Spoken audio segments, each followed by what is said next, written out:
All right, the next thing we need to look at and discuss is the growth of corporations. Now, during this time, you're going to see a shift away from small, independent, family-owned businesses to large corporations like U.S. Steel and Standard Oil. So the way businesses reorganized in the late 1800s threatens certain things. The first thing it threatens is business competition. The second thing is free market. Now, we are consumers because we buy goods and services from other people. As consumers, we like competition. We want businesses to have to compete with each other for our money. Here's an example, which is relevant to what just happened in the last couple of weeks with the power outage. If we were to take a field trip and we go through Tri-State, right, here would be the entrance to ShopRite. So there's ShopRite, right? If we travel backwards, we have a gas station, and then another gas station. If we continue past ShopRite, you have the bank, you have another gas station. Across the street, gas station, McDonald's, gas station. So all being told, we have 5 choices when it comes to getting gas in Tri-States. Now, each gas station wants us to buy gas from them. And the way that they encourage us to buy their gas is by lowering the price. If one of these gas companies, gas stations, lowers their prices, we're all going to go there for gas. What are the other ones going to do? They're going to say, wait, we want that money too, and they'll lower their prices. So businesses like that compete with each other to try and keep us buying goods from them. If one business lowers their price and the others don't, the others are missing out on money and they're eventually going to have to change their business model, right? If we look at businesses changing now, okay, if they want to raise more money, maybe to expand or open another factory, they need to form corporations. Okay. Corporations then have the opportunity to sell little pieces of ownership in exchange for money, in exchange for capital. So they sold stocks, which are also referred to as shares. Here's an example. If I make my invention and I make lots of money, I need to form a business to readily produce that particular good or service that it is that I invent. So we have Ross Enterprises. Right? I need money. I don't have enough capital on hand to build another factory or hire more workers. So I go to a group of people and I say, how many of you would like to become an owner of Ross Enterprises? And I will sell them a small share, a small piece of ownership of my company. If my company does well, the value of that share is going to increase. If I make poor decisions and my company goes downward, right, the value of that piece of ownership is going to go down as well. All right? The first of the 2 people that we need to look specifically at is John D. Rockefeller.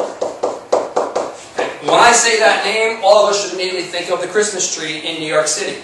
Yes, that was his money that built Rockefeller Center. Right? He is going to control the oil industry. He forms a monopoly which eliminates competitors from the oil industry. When I say monopoly, we should all think of the game.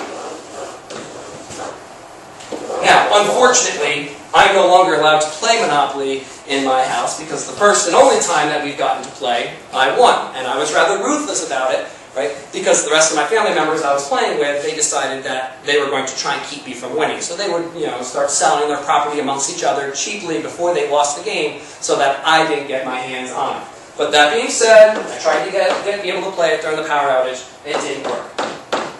So we've all played Monopoly. Yeah, the goal is to get as much money as you can, or to eliminate people from the game. But when you get right down to it, as you travel around the board, your goal is to buy up as much property as you can. Because buying up property gives you a financial advantage over everybody else. If you were to buy an entire strip or entire side of the board, that's increased your chances tremendously of making money.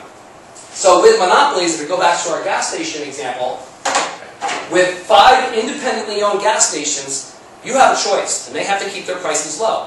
Let's say one gas station, this one, starts to aspire to become a large gas corporation, right, and control the area. So they quickly start buying up all of their rival gas stations and demolishing them. So now, you only have one choice. If I want to buy gas in Tri-State, there's only one gas station that I can go to.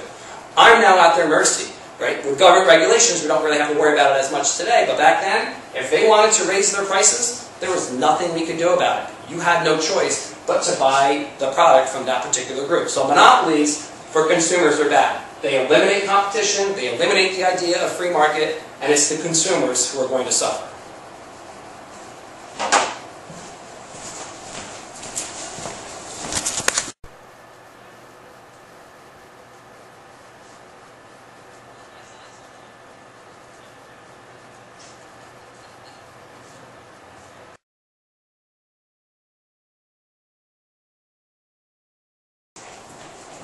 Now, as government began to get involved to try and control monopolies, because they realized that it did hurt the consumers, businesses started to adapt as well.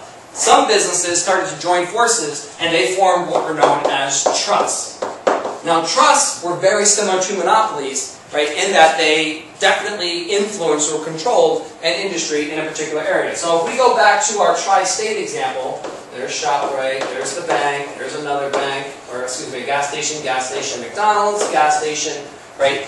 We have 5 choices in a free market or a competition-based economy. If these 5 gas stations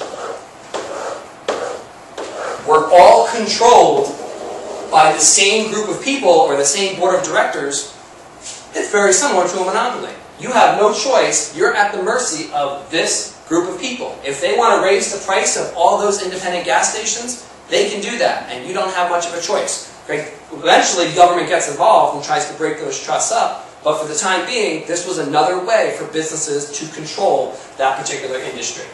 The second of the important people that we need to know, okay, and this one definitely has a tie to Port Jervis, okay, is Andrew Carnegie. Andrew Carnegie. Okay. He was actually a Scottish immigrant who came to the United States with nothing, and he works his way up, and he becomes, along with Rockefeller, one of the most wealthiest people in the history of the United States. Right? He makes his fortune in the steel industry. He takes advantage of the Bessemer process. He takes advantage of the rise of industrialization. Okay? Now, where Rockefeller tried to do it in unhappy ways, where he tried to purposely drive competitors out by slashing his prices, by engaging in rate wars, Carnegie went about it in a nicer way. He simply said, I'm going to make a better product than you, and I'm going to do it at a lower cost, which then means I can sell it at a lower price. I will drive you out of business through that particular business model versus Rockefeller buying out his competitors and removing them. Right? The two of these men, and when I tell you that they were rich, I mean like filthy rich. They were both known as philanthropists.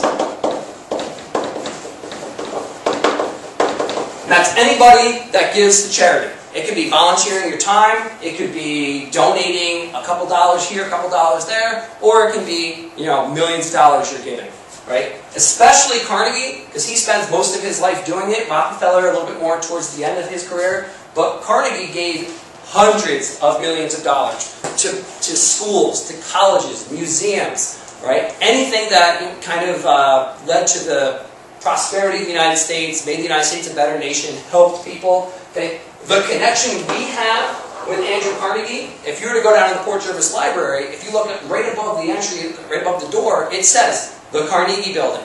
His money went to build that library here in Port Jervis, New York. Now at the time, Port Jervis was just a small town in the middle of nowhere, right?